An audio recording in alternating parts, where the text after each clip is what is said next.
یقیناً جنگ کسی بھی مسئلے کا حل نہیں ہے، مگر ویسٹرن کنٹریز کی جو نوشن رہی ہے وہ پہلے آگ کو فیول کرتے ہیں، پھر کسی کنٹری کو اس کو ہوا دے کر میدان میں چھوڑ دیتے ہیں، اس کے بعد اس کو لرچ میں چھوڑ کر بعد میں جب ایک بہت بڑا لاس ہو جاتے ہیں تب جا کر اس کے اوپر وہ گریہ کرتے ہیں، بعد میں اس کا کوئی فائدہ نہیں. جس طرح Syria, Yemen, Libya, all the middle countries are the glaring example of the American brutal invasion where humanitarian crises are obvious. Humanity is suffering from socio-economic problems. They do not have enough food to meet their both ends. These are the vulnerable countries now.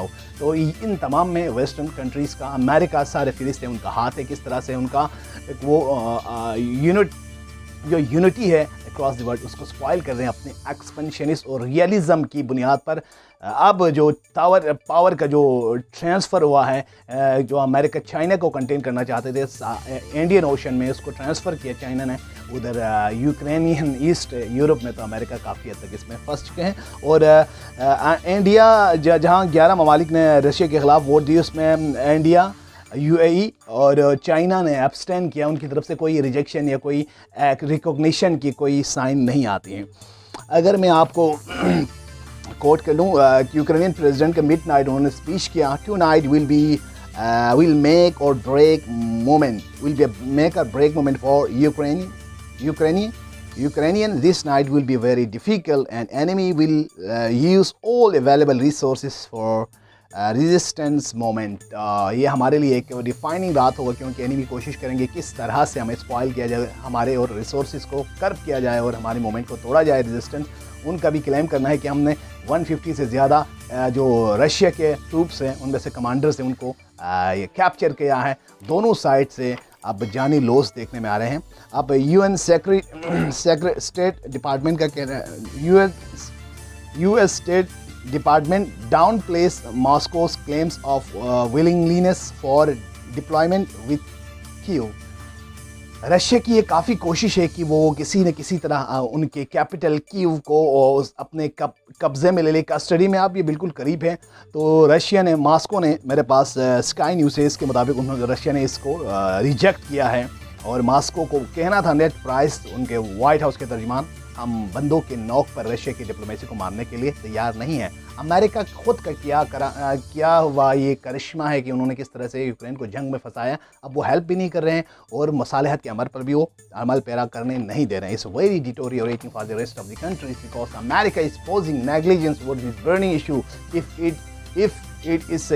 it remains unresolved, then obviously there's going to be a humanitarian loss, a big loss for the entire humanity, and the peace for the world order would be an LSU dream.